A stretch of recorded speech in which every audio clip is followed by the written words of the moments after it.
Ram Ram friends.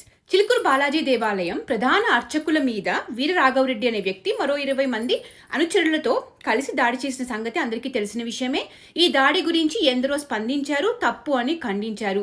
పోలీసులు FIR నమోదు చేశారు, వెంటనే అరెస్ట్ కూడా చేశారు. ఎప్పుడూ లేనిది కొందరు రాజకీయ నాయకులు కూడా స్పందించారు. అంటే దాడి చేసింది హిందూ పేరుతో హిందూ మీద కదా, అందుకే. ఎప్పట్లానే దీంట్లో కూడా నికృష్టుల హిందూ ద్వేషాన్ని చూపించారు. ముఖ్యంగా హిందువుకి కష్టం వచ్చినా, హిందూ దేవాలయాలు ధ్వంసం చేయబడుతున్నా, హిందూ పండుగల మీద రాళ్ళేయబడుతున్నా, హిందూ ఆడపిల్లలను లవ్ జిహాద్ పేరిట పైకి పంపబడుతున్నా, సుట్ కేసుల పాలవుతున్నా, ఫ్రిడ్జ్ల పాలవుతున్నా, విగ్రహారాధికుల విగ్రహాలను ధ్వంసం చేయండి అని ధ్వంసం చేయబడుతున్నా, మన భూములు వక్ఫ్ ఆస్తులు అని లాక్కోపడుతున్నా, వీటి గురించి ఏనాడు మాట్లాడని వారు, ఏ రోజు జరిగింది తప్పు అని హిందువుల కోసం కనీసం ఒక్క మాట మాట్లాడని వారు, ఈ రోజున ఒకడు హిందువు పేరు పెట్టుకొని హిందువుని అని చెప్పి రామరాజ్యం పేరిట దాడి చేసే వరకు ప్రేమ పొంగిపోతుంది. సరే, మానవతా కోణంలో ఎవరైనా ఖండించవచ్చు. కానీ సొంత పైత్యం రుద్దితే, ఆధారాలు లేని ఆరోపణలు చేస్తే, సనాతన ధర్మం మీద, హిందువుల నమ్మకాల మీద, జై శ్రీరామ్ అని నినాదం మీద విషం చిమ్ముతే, ఈ పేపర్ చూడండి, ప్రజాశక్తి. చిలుకూరు ప్రధాన అర్చకునిపై సంఘ్ పరివార్ దాడి అంట. విషనాగు సొంత పిల్లలను కూడా చిదిమేస్తుందన్న సంగతి తెలిసిందే. దేశంలో మతోన్మాదంతో రెచ్చిపోతున్న సంఘ్ పరివార్ మూకలు తమా పరా అనే తేడా లేకుండా దాడులకు పాల్పడుతున్నారు. సంఘ్ పరివార్ గూండాలు దాడికి పాల్పడ్డారు. నికృష్టులు నడిపే ఒక టాయిలెట్ పేపర్ ఇది. సంఘ్ పరివార్ అంటే ఆర్ఎస్ఎస్ని కమ్యూనిస్టులు మాత్రమే ఇలా పిలుస్తారు, సంఘ్ పరివార్ అని. ఏ ఒక్క ఆధారం లేకుండా సందు దొరికితే సంఘ్ పరివార్ని తీసుకురావాలి, బురద చల్లాలి, ఇలా న్యూస్ పేపర్లో ఆర్టికల్స్ పబ్లిష్ చేసేస్తారా? గూండాలు అంట. ఇంకో అర్బన్ నక్సల్ సమాజంలో ఇండిపెండెంట్ జర్నలిస్టులము అని చెప్పుకొని తిరిగే మోస్ట్ డేంజరస్ సామాజిక ఉగ్రవాదులు వీళ్ళు. ఏమంటుందో వినండి. గతంలో నార్త్ ఇండియాలో మాత్రమే మతం పేరుతో మూకదాడుల కల్చర్ ఉండేది, దాన్ని మనం చూసేవాళ్ళం. ఇప్పుడు ఏపీ తెలంగాణలో కూడా ఈ మతోన్మాద కల్చర్ అనేది చాలా వేగంగా పెరిగిపోతుంది. గతంలో నార్త్ ఇండియాలో మూకదాడి కల్చర్ ఉండేది, దాన్ని మనం చూసేవాళ్ళం. ఇప్పుడు సౌత్ ఇండియాలో పెరిగిపోతుంది అంట. మూకదాడులు అంటే ఎవరు చేశారు? ఎవరి మీద చేశారు? ఎందుకు చేశారు? నార్త్లో కసబ్ అనే వాడు చేతికి కాషాయ తాడు కట్టుకొని అందరినీ చంపేసి పారిపోతే ఒక హిందువు చేశాడు అని ప్రపంచం అనుకోవాలి అని కుట్ర చేశాడు. అదా మూకదాడి అంటే. మొన్న ఢిల్లీలో ఢిల్లీ అల్లర్లు సృష్టించి అంకిత్ శర్మ ఒక ఐబీ ఆఫీసర్ని కిరాతకంగా ప్రాణం తీసి డ్రైనేజ్లో పాడేశారు. ఆ దాడి గురించా? చందన్ గుప్తా లక్నోలో 28 మంది చితకబాది ప్రాణాలు తీశారు. ఎందుకు? తిరంగా యాత్రలో పాల్గొన్నాడని. తిరంగా భారతదేశపు స్వాభిమానం. దానికోసం, ఈ మూకదాడి కోసమా చెప్పేది? ఇవన్నీ జరిగినవి నువ్వు అనే సో కాల్డ్ నార్త్ ఇండియాలోవే జరిగిన మూకదాడులే. చందన్ గుప్తా బతకలేదు. 28 మందికి ఎన్ఐఏ కోర్టు జీవిత ఖైదు వేసింది, శిక్ష పడింది. మరి ఆ రోజు ఇలానే మూకదాడి అని ఎందుకు మాట్లాడలేదు? ఎందుకంటే చనిపోయింది హిందువు, చేసింది 28 అబ్దుల్లాలు కాబట్టి. 12 ఏళ్ల ముస్లిం బాలుడు రానున్న రోజుల్లో అయోధ్య రామ మందిరాన్ని కూల్చివేస్తామంటూ భీష్మ ప్రతిజ్ఞ చేస్తున్నాడు. పక్కకున్న హిందువులందరూ నవ్వుతున్నారు.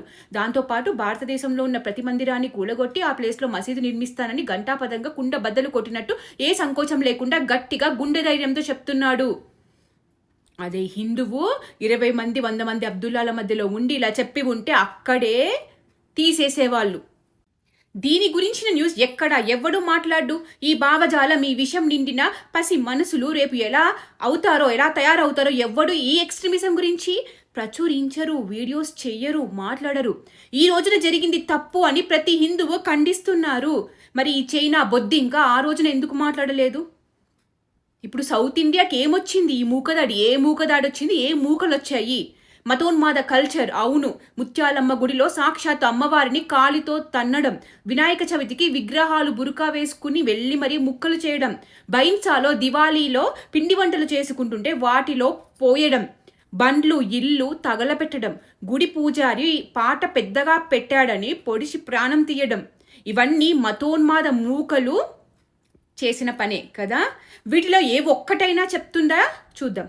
డిసెంబర్లో హైదరాబాద్ బుక్ ఫెస్టివల్లో వీక్షణం వేణుగోపాల్ అనే సీనియర్ జర్నలిస్ట్ బుక్ స్టాల్లోకి వెళ్ళి ఈ బుక్ ఎందుకు అమ్ముతున్నావు అని చెప్పి ఒక పుస్తకాన్ని పట్టుకుని కొంతమంది వెళ్ళి ఆయన బెదిరించారు. మతం మతం పేరు చెప్పి చేసే ఇలాంటి దాడులు సౌత్ ఇండియాలో పెద్దగా లేవు గతంలో. ఇప్పుడు చాలా వేగంగా ఈ టైప్ కల్చర్ పెరిగిపోతుంది. వీక్షణ వేణుగోపాల్ ఒక అర్బన్ నక్సల్, మావోయిస్టులు నక్సల్లతో సంబంధాలున్న వరవరరావు అల్లుడు. ఈయనకి సంబంధాలు ఉన్నాయని ఎన్ఐఏ కేసు పెట్టి అరెస్టు సోదాలు చేసింది కూడా.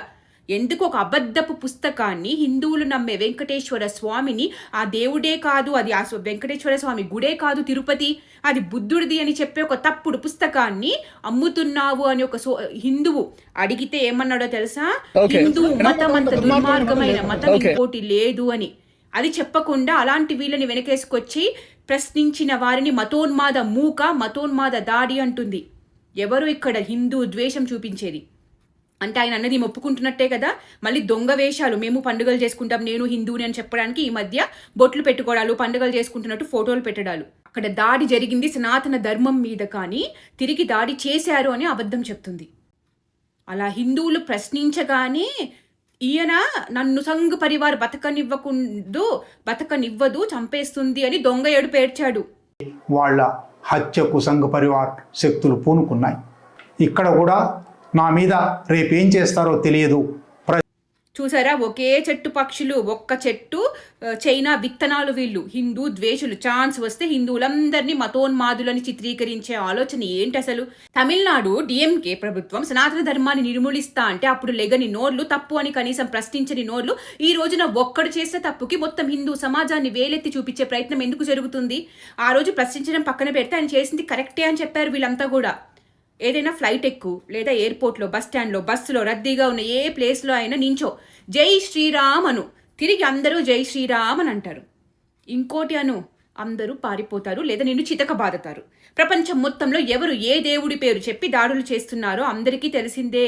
ఈమె మాత్రం ఎప్పుడూ జై శ్రీరామ్ అని నినాదం మతోన్మాదమని, హిందూ మతోన్మాది అని చిత్రీకరించాలని చూస్తుంది. ఈ ప్రపంచం మొత్తంలో జై శ్రీరామ్ అని, జై శ్రీకృష్ణ అని రోజు కోట్ల మందికి తిండి పెడుతుంది నా సనాతన ధర్మం. మతోన్మాదాన్ని కట్టడి చేయకపోతే రకరకాల పేర్లతో రకరకాల వ్యక్తులు పుట్టుకొని వస్తారు. వీళ్ళు రాముణ్ణి జై శ్రీరామ్ నినాదాన్ని ఆయుధాలుగా వాడుకుంటున్నారు. అందరినీ టెర్రరైజ్ చేయడానికి, దాడులు చేయడానికి రాముణ్ణి జై శ్రీరామ్ నినాదాన్ని వాడుకోవడం అనేది ఇలాంటి వాళ్ళకు ఒక అలవాట్లాగా అయిపోయింది. అలవాటు ఏమైంది? ఎంతమందికి అయ్యింది? ఎందరు చేశారు? అరే నిజంగా హిందువులు జై శ్రీరామ్ అని దాడి చేయడానికి అనుకుంటే ఆ బాలరాముడికి గుడి కట్టుకోవడానికి 500 ఏళ్ళు వేచి చూసేవాళ్ళమా? రాజ్యాంగాన్ని గౌరవించి క్లియర్గా తీర్పు వచ్చే వరకు కోర్టులో నుంచి ఆగేవాళ్ళమా? ఇలాంటి వ్యక్తులకు, సంస్థలకు మూలాలు ఎక్కడున్నాయని ఆలోచిస్తే వీళ్ళంతా కూడా ఆర్ఎస్ఎస్ భావజాలానికి ప్రభావితమయ్యి రకరకాల పేర్లతో బయటకు వచ్చిన వాళ్ళు అనేది మనకు స్థూలంగా అర్థమవుతుంది. వీళ్ళంతా కూడా ఆర్ఎస్ఎస్ భావజాలానికి ప్రభావితులై రకరకాల పేర్లతో బయటికి వచ్చారు అనేది మనకు అర్థమవుతుందంట. ఆర్ఎస్ఎస్ రాష్ట్రీయ స్వయం సేవక్ సంఘ్ భావజాలం ఏంటి నీకు తెలుసా? చైనా విత్తనాలకి ఆర్ఎస్ఎస్ అర్థమవుతుందా? ఆర్ఎస్ఎస్ వల్ల ఎన్ని దాడులు జరిగాయి? ఏం దాడులు జరిగాయి? రుజువులు లేకుండా, ఆధారాలు లేని ఆరోపణలు చేస్తే గొర్రెలు తల ఊపినట్టు ఊపే రోజులు పోయాయి. నిజంగా ఈమె చేసిన వ్యాఖ్యలు నిజమైతే కోర్టులో రాజ్యాంగబద్ధంగా ఎందుకు రిట్ పిటిషన్ వేయలేదు? ఎందుకు కేసు ఫైల్ చేయలేదు? ఇండిపెండెంట్ జర్నలిజం ముసుగులో ఏదైనా మాట్లాడితే అడిగేవాడు లేడు అనుకుంటున్నారా వీళ్ళు? ఓపెన్ సవాల్, నిజంగా నువ్వు జర్నలిస్టు అయితే, నువ్వు చేసిన ఆరోపణల్లో నిజం ఉంటే చర్చకు సిద్ధమా? మాట్లాడదాం. కొంచెమైనా నైతికత ఉంటే, జర్నలిజం చేసినట్లే అయితే ఆర్ఎస్ఎస్ పై చేసిన ఆరోపణలను సాక్ష్యంతో నిరూపించు. ఆర్ఎస్ఎస్ ఇది చెప్పింది అని వీడియో ప్రూఫ్, డాక్యుమెంటెడ్ ఎవిడెన్స్ ఉంటే చూపించు. నిరూపించలేకపోతే ఇలా నోటితో అమ్ముడుపోయి అబద్ధాల వీడియోలు చేయడం ఆపేసి ఇంట్లో కూర్చో. ఆర్ఎస్ఎస్కి ప్రభావితులైతే ఇలా దాడులు చేయరు, దేశాన్ని అమితంగా ప్రేమిస్తారు. ఈ పుడమి నా తల్లి, నేనామె పుత్రుడను అని రోజు పాడుకునే స్వయం సేవక్ ఆ పుడమి పుత్రులను భయభ్రాంతులకు గురి చెయ్యడు. నా దేశం, నా జాతి, నా సోదరులు అంటూ నిత్యం కలవరించే స్వయం సేవక్ విధ్వంసానికి పూనుకోడు. తుపాను వంటి ప్రకృతి విపత్తుల సమయంలో కుళ్ళిపోయిన శవాల మధ్య కూడా పనిచేయడానికి సిద్ధపడి తన తోటి భారతీయుడికి నేనున్నాను అని ధైర్యం కల్పిస్తూ ముందుకు ఉరికే స్వయం సేవక్ టెర్రరిజం దారి పట్టడు. మాతృభూమి సుఖశాంతులతో పరిడవిల్లాలని, శక్తివంతంగా ఎదగాలని ప్రతినిత్యం ప్రార్థించే స్వయం సేవక్ సమాజ హితాన్నే కాంక్షిస్తాడు. కలలో కూడా సమాజాన్ని ఉన్నవాడిగా లేనివాడిగా విడగొట్టి వారి మధ్య విద్వేషం ఆర్ఎస్ఎస్ అస్సలే సృష్టించదు. ఎక్కడ ఏ ఆపద వచ్చినా ముందు ఉండేది స్వయం సేవకులు. సంఘ్ అంటే దేశభక్తి, సేవా తత్పరత, దేశహితం కోసం పనిచేసేది. క్రమశిక్షణ, ఓర్పు, పట్టుదల, జాతీయవాదం కలబోసిన సంస్థ ఆర్ఎస్ఎస్. వాటి అర్థం కూడా తెలియని కమ్యూనిస్టులు ఇలాంటి పిచ్చి కూతలే కూస్తారు, చెత్తరాతలే రాస్తారు. నేను చూస్తే భారతీయ జనతా పార్టీ విధి విధానాలు చూసి చాలా నేర్చుకోవాలి మనం. ఆర్ఎస్ఎస్ లో ఒక ఫ్లోట్ చేసిన ఒక పార్టీ అది. సంఘ్ నుంచి చాలా మంది నాయకులు వచ్చి నిస్వార్థంగా చేసి వెళ్ళిపోతారు. వాళ్ళు గుర్తింపు కూడా ఉండదు. జనరల్ సెక్రటరీ అవుతారు, నెక్స్ట్ మినిట్ లో వాళ్ళకి మళ్ళీ కార్యకర్తలు వెళ్ళిపోతారు. Of course that's great organization like RSS. కానీ దాని నుంచి స్ఫూర్తి తీసుకుంటాం మనం. వాళ్ళు ఎంతసేపు ఆర్ఎస్ఎస్ ఎంతసేపు దేశం, సమాజం, దేశ సమగ్రత మీద ఉంటారు తప్ప వాళ్ళు చాలా నిస్వార్థంగా ఉంటారు. రాష్ట్రీయ స్వయం సేవక్ సంఘ్ యొక్క లక్ష్యం దేశంలో ఉన్న అందరినీ సమైక్యపరచడం, వ్యక్తి నిర్మాణం ద్వారా ఈ జాతి పునర్నిర్మాణం చెయ్యాలి అని ఆర్ఎస్ఎస్ యొక్క సంకల్పం. ఈ దేశంకు సేవ చెయ్యాలి అని ఉన్నవారు ఎవరైనా ఆర్ఎస్ఎస్లో చేరవచ్చు, ఆర్ఎస్ఎస్ను ఎంచుకోవచ్చు. ఆర్ఎస్ఎస్ రహస్య సంస్థ ఏమీ కాదు. 1925 నుండి ఆర్ఎస్ఎస్ బహిరంగంగా కార్యక్రమాలు చేస్తుంది. ఒక్కసారైనా సంఘ శాఖకి వెళ్ళావా? లేదు. చుట్టూ కమ్యూనిస్ట్ గంజాయి విషపు మొక్కల విషంలో మునిగి తేలుతున్న వాళ్ళకి గంధపు సువాసన చేరదు కదా. వెళ్ళు, నీ దగ్గరలో ఉన్న శాఖకి వెళ్ళు, అలౌ చేస్తారు కూడా. ఆర్ఎస్ఎస్ కమ్యూనిజం ఇంచుమించు ఒకేసారి మొదలయ్యాయి. కమ్యూనిజం రూపురేఖలు లేకుండా వాళ్ళ ఉనికిని కోల్పోయి కొన ఊపిరితో ఐసీయూలో కొట్టుమిట్టాడుతుంటే ఆర్ఎస్ఎస్ ఇంతింతై వటుడింతై మరియు దానింతై నభోవీధిపై అన్నట్టు విశ్వవ్యాప్తమవుతుంది. ఈ ఎర్ర బొద్దింకలకి ప్రజలు ఎందుకు దూరం అవుతున్నారో కనీసం రివ్యూ కూడా చేసుకోరు. వీళ్ళు ఇదంతా ఎందుకు చేస్తున్నారు తెలుసా? విజయవాడలో హిందూ శంఖారావం జయప్రదం కావడంతో, మహాకుంభ్కి కోట్లాదిగా భక్తులు దేశ విదేశాల నుండి తరలి వస్తుండటంతో, ఢిల్లీలో కాషాయ జెండా రెప్పరెప్పలాడడంతో సనాతన ధర్మ వైభవాన్ని చూసి ఈ వైభవానికి కారణం బీజేపీ, ఆర్ఎస్ఎస్ఏ అని ప్రజలు తెలుసుకుంటున్నారు.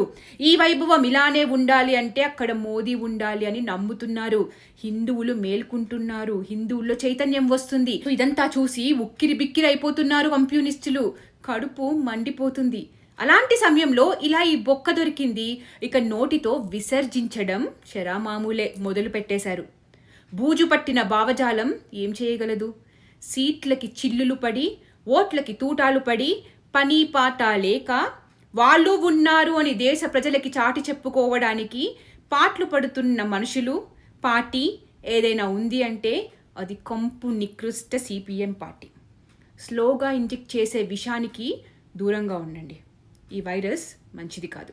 ఆర్ఎస్ఎస్ మీద ఆరోపణలు చేసినందుకు ప్రతి ఒక్కరూ డిఫమేషన్ కేసు వేయండి, వీడియో రిపోర్ట్ చేయండి. ఫాల్స్ ఇన్ఫర్మేషన్ హేట్రెడ్ పెంచుతుంది అని చెప్పి. జై భారత్, జై హింద్.